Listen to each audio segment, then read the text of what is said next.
First and Now, the official BC Lions podcast. We're back, baby. Matt Baker, Nik Kowalski, ahead of a big divisional clash with Calgary. They're all big with Calgary. Nik, it's exciting this week. Forget what happened last week. I mean, it's, wasn't good. We'll talk about it. We'll talk about it, but we're excited to be back home.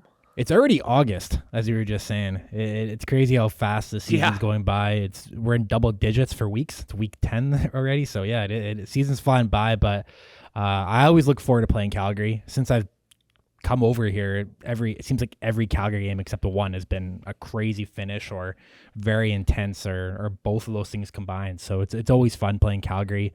In my opinion, that's the rivalry to watch right now. I know Winnipeg's maybe naturally becoming one too because of the caliber of players on each side, but it's always fun playing Calgary. Well, it's good you mentioned this because really 1 week things can change. Oh, yeah. So we lose in Winnipeg. Calgary gets a big win over Toronto. That was an impressive win for the Stampeders. All of a sudden, Lions are 6-2, Calgary's 3-5. A win here, and you essentially take care of them because you'd have the 8-point cushion and you'd clinch the tiebreaker. However, if you don't get it done, it gets a little bit more interesting as far as the grip on a top 2 spot in the West. But this Lions team still very much in control of its destiny. First place will still be the goal. We'll have a third and final matchup with Winnipeg in October. Can't think about that right now, but last year, who can forget the 2 crazy wins in Calgary? Didn't have a good one in the regular season here, but ultimately hung on to second, and everyone knows what happened in the playoff game. And I'm with you. We're calling this game theme Best in the West, and it's going to feel like that. Over the history of this Lions franchise, Calgary has been the rival for me. Yeah, it's the best out west, that's for sure. And I like the point you brought up with the magnitude of this game when it comes to the tiebreaker and the schedule, because it almost feels like we're not at this point, but when it was last year, we were 8-1 start, right? Last year? 8-1, yeah. Yeah, and then it was BC and Winnipeg, and then Calgary was in third. And then, unfortunately, with the Nathan Rourke injury, BC kind of slipped down a second, and then it was obviously a second and third battle with BC and Calgary pretty much down to the wire. Yeah. And then we obviously saw how big that first place was for Winnipeg and getting that home field in the West Final. So I think this is a chance to really right that wrong and not fall back into that second place battle with Calgary. And if you get a win here, it keeps you right in track with Winnipeg to fight for first place down the road. Yeah, so 8-1 after the Nathan injury, lost at home to Saskatchewan. Yeah. Went to Montreal, lost, then had the bye, then went to Calgary, won that game in overtime. Calgary came here the next week, was home and home, and that felt like this. It was a chance to basically put them away, but lost. It was Vernon Adams Jr.'s first home game as a starter. Lost 25-11, I think, and that kept the race alive for the final third of the season, and ended up, despite beating them 2 out of 3 times, had to get some help. Remember Hamilton won in Calgary in October, the night before we beat Winnipeg? Yeah, shout out Dane Evans. Yeah, exactly. That's what really opened the door for the Lions to get second place and not lose it. So we're kind of going on back all over the place here, but the point we're getting at is, yes, it always feels huge with these teams. And we're going to talk about this game. We'll get Andrew Pearson's thoughts on playing Calgary, on being the ambassador for Pure Later Tackle Hunger. More on that special initiative throughout this edition of First and Now. We're going to hear from Wally Buono, and it's fitting that Wally is going into the Wall of Fame with Calgary in town. That was obviously by design. Yeah. Congratulations to Wally and the founding members of the Water Boys. Did some great things for this organization. Wally joined us at the Tap House. BC Lions on Tap Radio can be heard every Tuesday night, 8 o'clock on AM 730, wherever you get your podcast. We'll sprinkle in a couple of Wally's good sound bites, but we have to acknowledge it. We were very excited to go into Winnipeg again, of course. But that Blue Bombers team was one on a mission. That was evident right from their first play they ran from their own 5-yard line. Unbelievable. 105-yard drive. Are you kidding me? But have to credit Zach Caleros, Kenny Lawler showing just the type of game breaker he still is. And he's given them an extra gear. Props to the Blue Bombers, but no doubt a disappointing 3 hours for us. Yeah, they were obviously the better team, outright, and they showed it for a full 60 minutes. I think the scary thing about Winnipeg right now is that Zach Collaros is on pace for a career year. Like it's not even 5,000 yards. It's and not change, even close. He's on pace. Yeah. So he's playing the best football of his career right now. And I think in the past couple of years, he's maybe been carried by some of the outstanding defense with the dark side in 21 and then in the Grey Cup run in 19. But now with Zach doing it, he's the leader on this team, and he's playing at an MOP level, obviously. And then you have Kenny Lawler back. So they're looking quite scary. That's a problem down the road. They beat us fair and square last Thursday. But the good thing, I'd say, like if you're looking at this glass half full, that feels like it was weeks ago at this point. We're at Wednesday of this week. That feels like forever ago. And I think that's a mentality you have to have. It's in the past. It happened, but you can learn from it and get better. And now, I mean, it was a short week, and now that just means you have a long week this week to prepare for the Stampeders. We're going to have 2 long weeks. Calgary Saturday, then won't play until the following Sunday in Saskatchewan. And yeah, for those of us not on the football side, we actually had a long weekend. So actually was away from this office for 3 consecutive days. Might have been 4 consecutive days if you include the Monday. So yeah, you mentioned that it feels like a long time ago. And, you know, Rick Campbell said it after the win there in week 3. This is great, but nothing's decided here. And that same thing applies we're even when you lose. And it's interesting about Zach. You're right. The 2019 championship, he came in late, right? Trade deadline, final month of the season. 1 regular season game. And it was their defense that carried them. 2021 was maybe a little bit more balanced, but you know, you've got Janarian Grant returning kicks for touchdowns. They're always ready to play on special teams. Of course, Mike O'Shea, that's his bread and butter. He has a special teams coaching background, and it's kind of like when Calgary was the dominant team of this West Division, right? It was the special teams that really separated them. If they're playing an opponent that's maybe a little more even on offense and defense, guess what? If you have an elite special teams unit, or like we learned the hard way, if you have one that's not up to par, that's going to be a difference in the game. An 8-point loss in that Western final. Remember, Grant took one to the end zone. If that doesn't happen, maybe it's a field goal game either way at the end. Again, it's a team sport. You can't just always blame one unit, but I think bottom line, we're looking forward to October 6th. Absolutely. And the Thanksgiving Gravy Bowl, that's going to be, there's a lot of football to go here before that, but shaping up to maybe be one of the more significant regular season games in the recent history of this franchise. But it'll all be for naught if they don't take care of business. This is a 5-week stretch against the West. Calgary here, it'll end with another Saskatchewan game. It started with the home win over Saskatchewan, 19-9, a win in Edmonton, loss in Winnipeg. So get a couple of wins here. That you go 4-1 in this 5-game stretch, you're in pretty good shape. The other big news of this week, all signs do point toward Vernon Adams Jr. coming back. What is the number percentage-wise? That's, it's going to be good enough for him to start and go the full pull. We're recording this on a Wednesday afternoon, so 2 days of practice under his belt. And listening to Rick Campbell before they broke it down at the end, he commended the group for how they've sort of picked themselves up after that game. And that all starts with the leaders on offense. Yeah, and we've seen it. It's been pretty well documented about Vernon's leadership skills, and having that back on the field is very important. And it's not even like he wasn't there in the past 2 weeks. He obviously traveled both weeks, still very vocal on the sidelines throughout the game, obviously dressing too in the second half. Yeah, being involved in any way he could be, which is not a surprise when it comes to Vernon Adams Jr., but having him back in this offense is huge. I mean, he was playing on near 6,000 yard season pace before going down against Saskatchewan the other week. So he was having a career year too, and he still is. There's still tons of time to build off the start he had this year with all these playmakers around him, a healthy Smoke Mizell too now in this offense too. And I thought Smoke, even if you're looking at positives last week, I thought he had a good game, kind of under the radar. So yeah, obviously just couldn't really get him involved with. When you're trailing that big early, you kind of have to. Yeah, but having Smoke back healthy, this O-line's healthy, they're ready to go, and it's shaping up to be a doozy. And Calgary's getting some. I'm looking at Calgary's at your report too. They're set to get some guys back too, so it's going to be good. Yeah, Kadeem Carey likely going to be in the backfield. Remember going into that playoff game. How are they going to stop Kadeem Carey?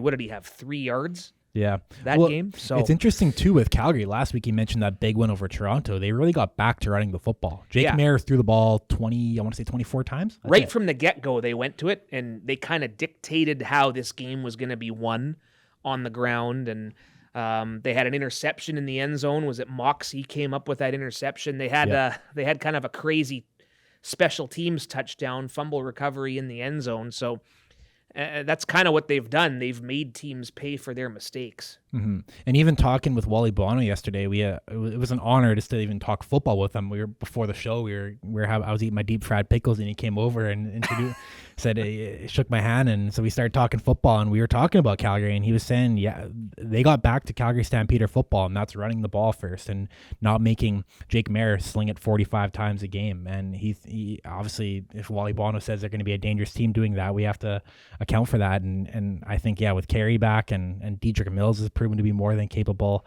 I wouldn't be shocked if Calgary comes out and they try to enforce that ground game on us this week. But so it's going to be up to the guys up front, the Woody Barons, the Josh Banks, these underappreciated, underrecognized players to once again step up. And Night Train Banks, he has been practicing. He's expected to be back. I mean, that was one of those, the short week, not doing any favors last week. So we shall see. Dominique Rhymes not practicing on Wednesday. Hopefully that's not going to be too much of a setback with that injured knee. We shall see. Really we'll know on Thursday, but may have to be prepared to possibly go without him, but we shall see. Nothing is official until it is declared by Rick Campbell and the game statuses / injury reports are filed after day 3 of the practice week. 4:00 kickoff on Saturday. It is Wall of Fame night. Wally Buono going in, as well as the founding members of the Waterboys. Of course, for those not familiar, the late Bobby Ackles responsible for both Wally Buono coming here and the creation of the Waterboys. That was one of the visions Mr. Ackles had. The Waterboys were sort of designed to keep the Lions brand important in the corporate community. Over time, they grew to over 120 members. They helped organize some very successful Grey Cup festivals in Vancouver in 2005, 2011, 2014. Jamie Pitplato, Dennis Skulski, Tom Malone, and Maury Keith. The Mount Rushmore, we'll say, of the Waterboys, along with Bobby Ackles, of course. So need a graphic of that, Mount Rushmore style. I like what you're thinking. Let's get young Carter on the case. I like it. So that's the halftime ceremony, all well-deserved. We're going to hear from Wally Buono here in just a couple minutes, but I know you've gotten to know Wally a little bit here. Of course, the radio show this week, and he was in the office here. Just your overall impressions of Wally, the individual. He's what you see, what you get. Yeah, and the one big takeaway I've had from Wally, at least from hearing about Wally, is especially you talk to guys like Sean White, who was with Wally at the beginning of his career. We had Paris Jackson in here to tease some content. He was talking about Wally's coaching style, and Wally was and from what I took away is that Wally was super hard on players. And wanted to bring the most out of them, and he tried to push every button and motivate every player in unique ways, and oftentimes it was by being hard on players. But I when I was growing up playing sports, I always appreciated that coaching style. I thought it can motivate players to bring out the best of them. And speaking with Sean and even Paul McCallum too, we were speaking with, they'll admit that Wally's coaching style definitely brought the best out of them, and it motivated them and made them better players, better humans too. So hearing the stories about Wally, I learned the rooftop story. I didn't know that before I came here. I used to watch practice on the rooftop. Stuff like that makes you really appreciate how successful he was in player development really across the board. Well, that was when he left coaching the first time and was just the general manager. I think that was when he took up shop up on the rooftop, getting the old bird's eye view. You went up there, you said? I've never went up there, but I've heard. I now know the stories of him going up there. I've seen go videos. Go up there with the camera one time. It might be fun. We've had Liam up there. Oh yeah, for some it was Liam that went up there. Liam Thompson, of course. So couldn't have said it better myself. I in my radio background reporting, one of the first regular paid jobs I had at what was then Team 1040 became TSN 1040 until the plug got pulled, as they say. That's another story for another podcast. But I came out to practice, to cover practice, daily practice, back when radio reporters used to come file reports and stuff. And at first it was a little intimidating for me. Like, this is Wally Buono. This guy. I feel that today. At that, yeah.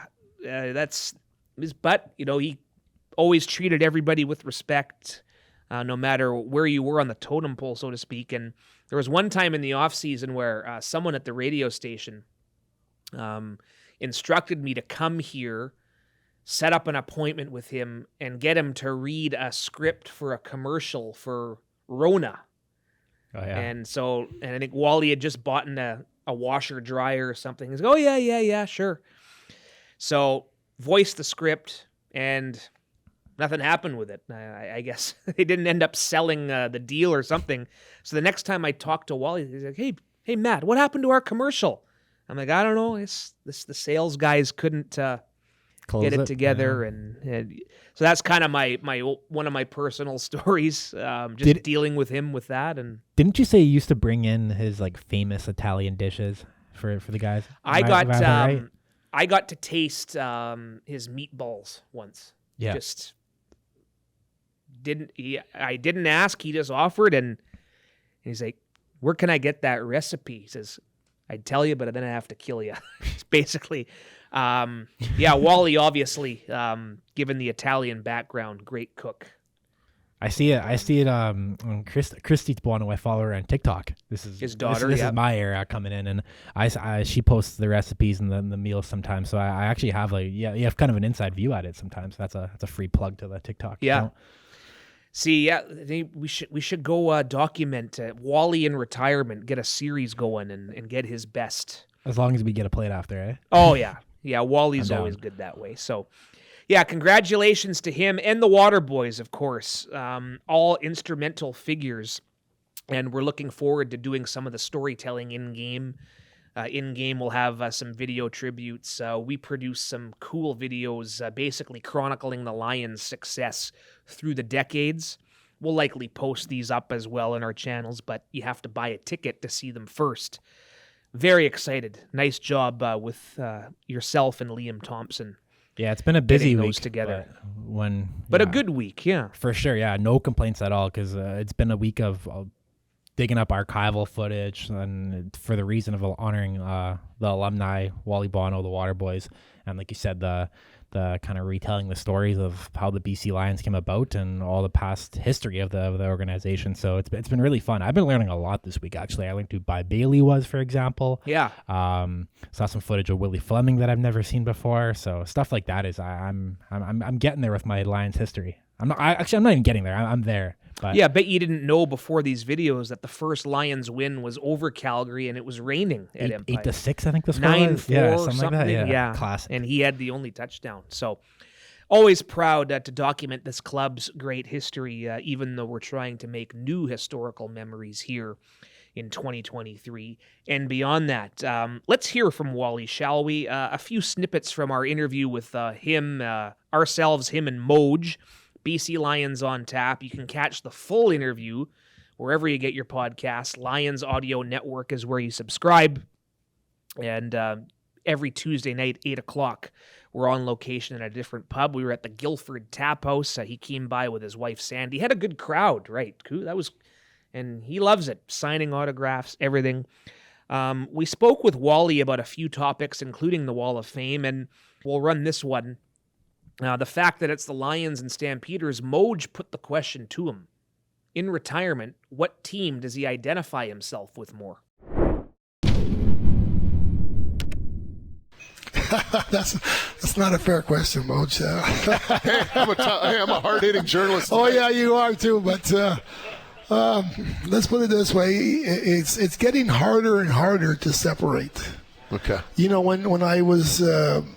a good example was, I got 2 phone calls from Calgary about getting some kind of recognition, and I turned one down both times. And a part of me said, I can't stand at midfield at McMahon Stadium and feel like I'm cheering for the Stampeders. Okay, that's because as much as I loved what I did there and I enjoyed being there, I worked and was a BC Lion, and I just couldn't see myself doing that. So I said to them, "Thank you very much, but no, thank you." All right. Yeah, pretty good answer. And when you think Wally's decided to stay in the West Coast, stay in South Surrey, so obviously he's got a little bit more orange dye than red dye. Yeah, living down in White Rock, is it right? I think so, yeah. Yeah, not a bad life, right? But yeah, it's interesting to hear him. Yeah, I should call it White Rock, not South Surrey. You're right. Just kidding. But it's always interesting to get that answer when an individual has spent decades as a member of two different clubs, and obviously being in BC, I don't blame his answer. Yeah, West Coast is the best coast. We like Calgary. We love crossing the other side of the Rockies, but Wally made the right call there. Of course, one of the many great accomplishments of his coaching career, general manager career, seemingly always finding and developing the right quarterbacks. And again, Moj talked to him about that and just what made these quarterbacks great players, great individuals, and who was the best quarterback he ever coached. The greatest quarterback I believe that we ever coached was Doug Flutie. And Doug, God bless him, as great as he was as competitive as all can be, and but never thought that he was bigger than the team. You got to think of the Mike Rileys, the Dave Dickinsons, the Jeff Garcias. These guys, they came here and they had great success in college, but they worked hard at learning how to be a professional quarterback. And, like you say, when you look at those kind of guys, they're not coming to the CFL today. They're going to the NFL. That's certainly an all-star team of quarterbacks you just rattled off. Not a bad list there. You mentioned Doug Flutie, Jeff Garcia. Mike Riley, of course, was a Lion at first until he was traded. And when we were listening to Wally explain that answer, I thought of Vernon Adams Jr. as well, because we've talked about his accomplishments in the stat sheet, what have you. But he's also been a great professional and a great teammate, a great leader. And he shares a lot of those traits with those other quarterbacks Wally mentions. 100%. That's a good point you bring up. And another name is Travis Lulay. It's more, yes, at least in my era. And when I think of Travis, I just think of a total winner, right? And Wally totally molded Travis, found Travis, and molded him, right? So, like you said it best. The list it's an all-star team strictly of quarterbacks. And one of the cool things about this job is sometimes you run into difficult situations that end up being funny stories to tell. It was my first year with the club, and we got stuck in Montreal one night, mechanical issues, and then we had to scramble to find a new place to stay before flying back to Vancouver in the morning. It was after a big win. Maybe that made it a little less painful. Always, but yeah. Wally and Moj talking about some quality time spent together at the airport hotel. Have you ever told your wife about the night we spent in Montreal and watched the sun come up?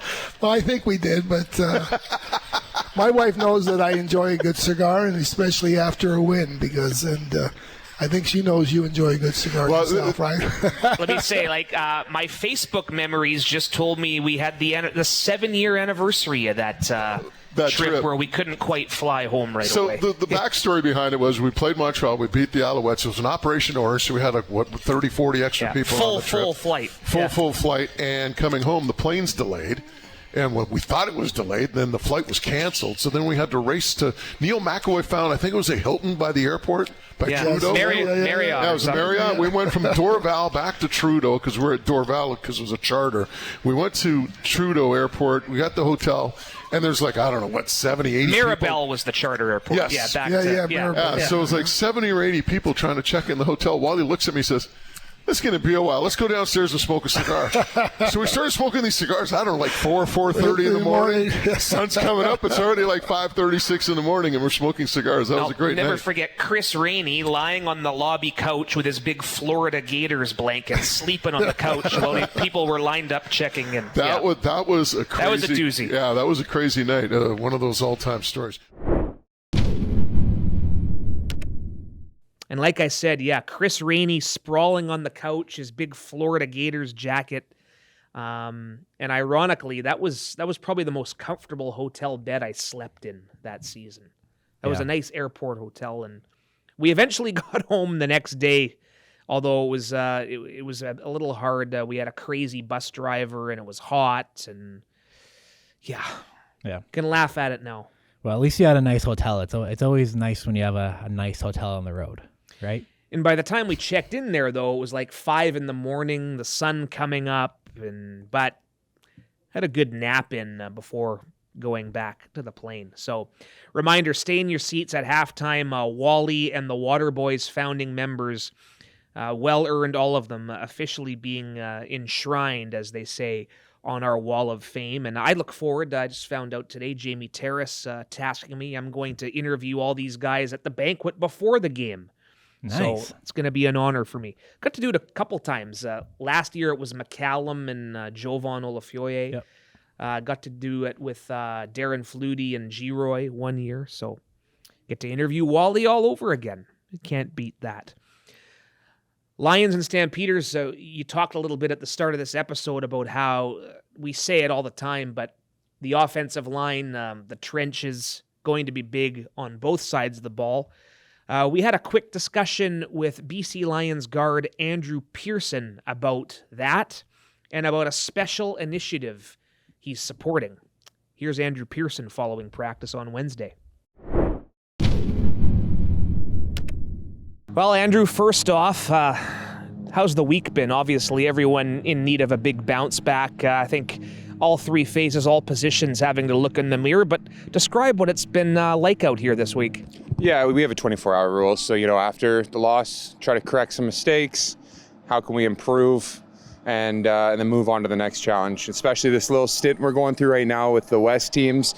Every game is important and crucial, so Calgary's a good defensive front, good defense in general. They do some good stuff. They're very technically sound, so we have to be on our game physically and mentally. So lots of stuff going on off the field too, film study, extra work with the guys, and just getting ready to go battle again, really get physical this game and have some fun. Expand on that. You mentioned Calgary's defensive line. We say it every week, but these games always won in the trenches. Extra emphasis on that aspect of it this week? Yeah, the first time we played them, I think it's not they're going to be the same front. They're really finding their stride now, and you got some veterans in there, like, Rose is number 41 for them. Rose is a monster.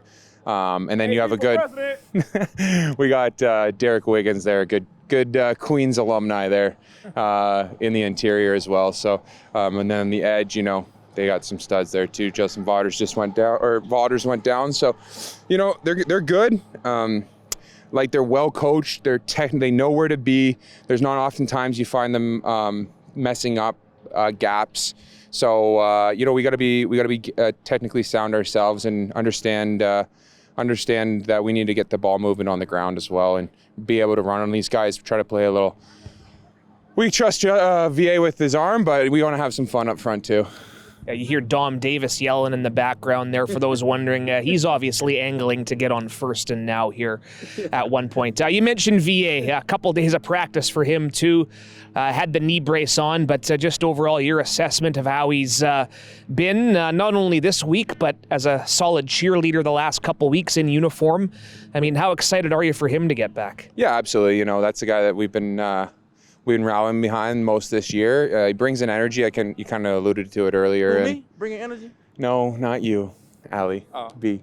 Allie B, the latest contestant, apparently, Hollins. Yeah. We got lots of love from other people. Wrecking my train of thought, but he brings the energy. There's a lot of everyone on TV and fans get to see him dominating on the field and throwing the ball, making the right reads and everything like that. But just from a personality standpoint, he's good to have that leader. Dane did a fantastic job Dom went in there, and I think he still executed well as well. It just wasn't our day. So, coming back to VA though, he demands a certain amount of respect as well because he's done this and been there, and we're happy to have him back and leading us forward. And I think he's gonna show up. You're always a great ambassador in the community, of course, Andrew. This week is Purolator Tackle Hunger. Fans coming, donate food and cash for the food banks, get your picture with the Grey Cup, and you support a great cause.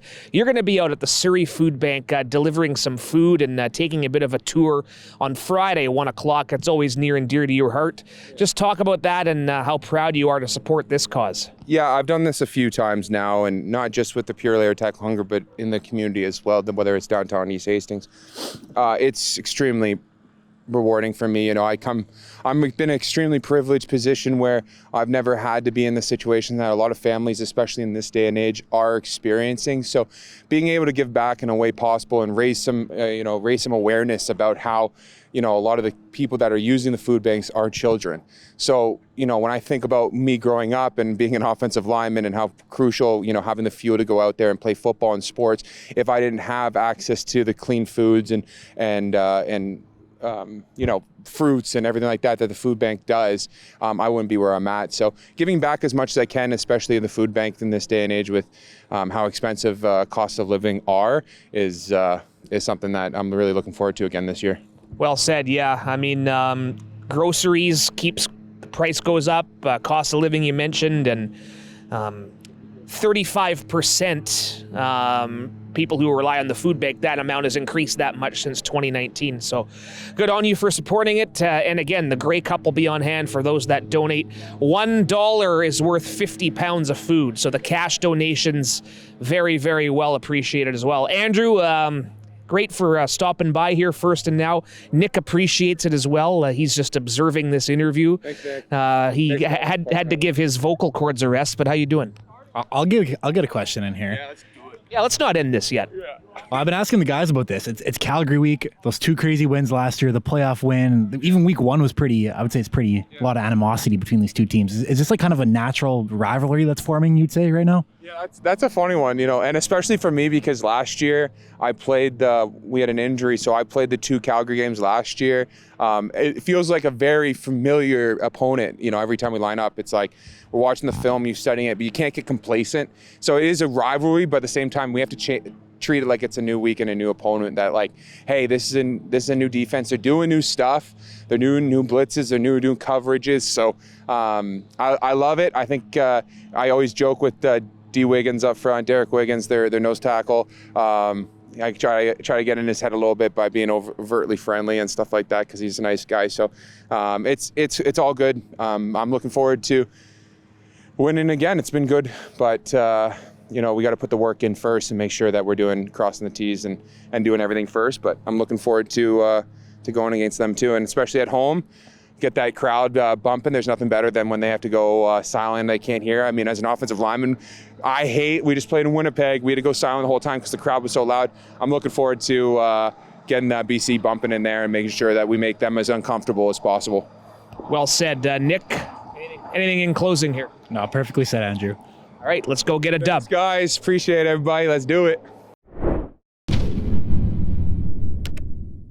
There you go. Had to let you get in there at the end, and you heard a couple guys trying to heckle him too. It's always fun. I saw Alexander Hollins walking up behind him, and whenever you see Alex Hollins around a microphone, you know something good's gonna happen. So didn't disappoint. Reminder, Purolator Tackle Hunger. You bring a food or cash donation to Terry Fox Plaza before the game. You get your picture with the Grey Cup. Food, obviously very important, but you donate every $1 of cash is good for 50 pounds toward the donation total. Purolator Tackle Hunger. We're always proud to support that cause, and Andrew will be at the food bank in Surrey coming up on Friday at 1 o'clock, donating some food from the club, and some generous season ticket holders dropped off some donations at the road game viewing party last week. So always a good cause. Yep. All I can say is bring your food donations, and let's make it a memorable one. It's always it's kind of a bragging right? When Absolutely. For the city to have the most donations. So why not Vancouver? Absolutely. So always proud to support that. I'll be supporting that myself. We'll be bringing a bag of food for the food bank. Grey Cup picture, I don't know. Wait for that. Oh yeah, I'm superstitious like that. You won't find me around it until it's ours. I kind of broke the superstition though at the Lions Den in Regina last year when we were doing this podcast. I kind of had to introduce the keeper of the cup, Tom Chambers, great guy, and it's for those watching this, the length we're sitting apart here, like the Grey Cup was like less than that. Like I had to just didn't touch it though, right? No, okay. Take a quick photo. I took a photo, I think, of the 2011 Lions plate. As a kid, I would go and do it. Take a photo absolutely. With it. Stanley Cup too, right? Yeah. Very good. Purelator Tackle Hunger Saturday, and yeah, you get those Grey Cup pictures if you donate. Very cool incentive. Week 10 begins on Thursday. The Edmonton Elks back at it for the first time since our shutout there on the 29th, and they're running into another buzzsaw. The 6-2 Blue Bombers will go into Edmonton, and we've talked about Zach Collaros and how their offense is firing on all cylinders. Edmonton, though, they're calling it Trey Ford season now. I'm excited to watch this one. Yeah, that's a good word to describe it. Exciting. It's something different for the Elks. A highly drafted Canadian quarterback, so that's exciting in its own. But I mean, good luck.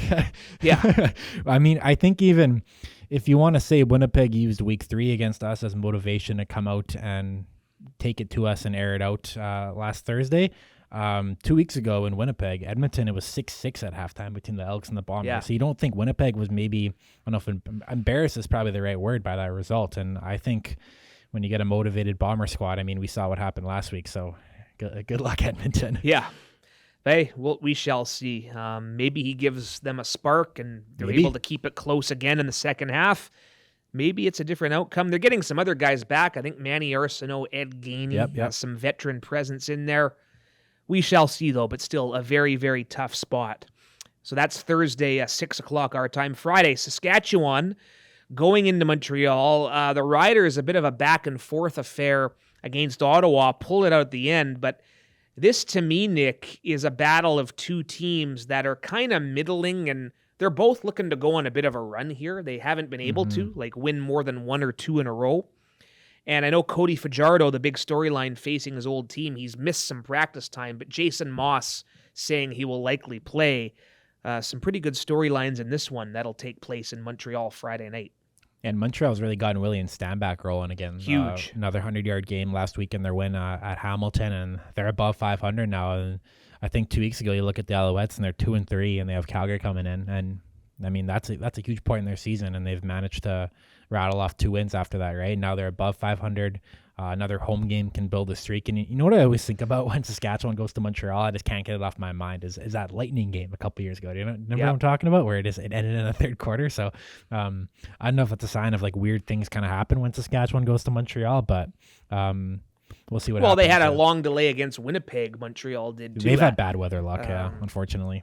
And I remember... knock on wood from Wego there. Yeah. I remember Josh Burton, their video coach, tweeting something after that game along the lines of, well, everything's soaking wet, but it was worth it. Whenever a West team goes to Montreal, I just talked about our delay in 2016. Something can be weird, yeah. down. And then Mason Fine's playing good ball for Saskatchewan too, which is good to see. And new quarterback stepping up. I think he's been airing it out, and he has a lot of weapons now. Yeah, no doubt he no doubt will get a confidence boost after some big plays in their win over Ottawa.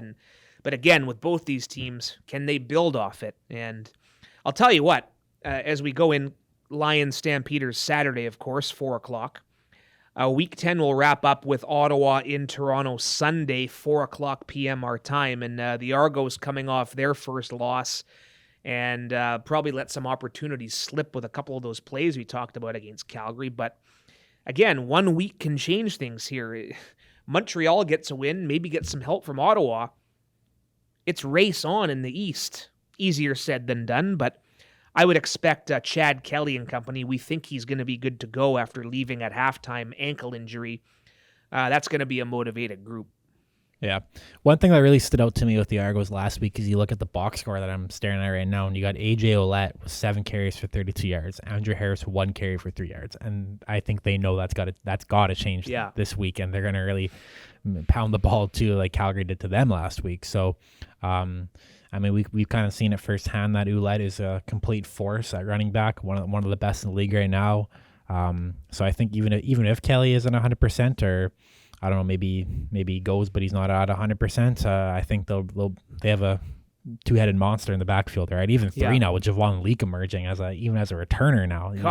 We saw that firsthand. Yeah. They're rich at a lot of positions, the Argos, so they shouldn't have any problems here. Depth and balance is a big reason that they were undefeated going in to last week. All right, it was fun doing it in this old / new studio. Yeah. First and Now, the official Lions podcast. Remember, if you want to catch the entire Wally Buono interview, BC Lions on Tap, subscribe to Lions Audio Network, wherever you get your podcasts. We're going to be at the Tap House in Coquitlam, Lougheed, and North next Tuesday. We'll wrangle a good guest for that. Every Tuesday, we're at a different pub in the Lower Mainland, ourselves and the Moj, Bob Marjanovic. Moj and Julio have the pregame Saturday, 3 o'clock. You'll hear from Rick Campbell and Vernon Adams Jr., among others. Wall of Fame game, bclions.com. Get your tickets, youth 17 and under in for $10. The accompanying parents / adults can join them for $20. We've got our Coors Light Den if you want more of a lounge-type atmosphere, or sideline seating. You want a high five with Nick Kowalski.